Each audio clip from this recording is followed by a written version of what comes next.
Hello guys, so good morning. So ito ngayon, ang ating topic ngayon guys, kung anong bansa ang pinaka-clever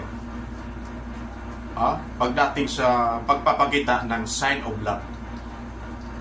Sign of love ha? Baka mamaya may hihingi sa akin ng payo dyan.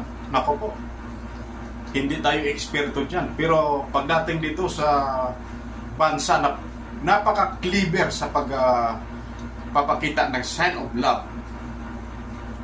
Alam nyo ba kung anong bansa ito? Tanging South Korea lamang. Or Korea. North or South. Pero alam ko, South ito eh. South Korea.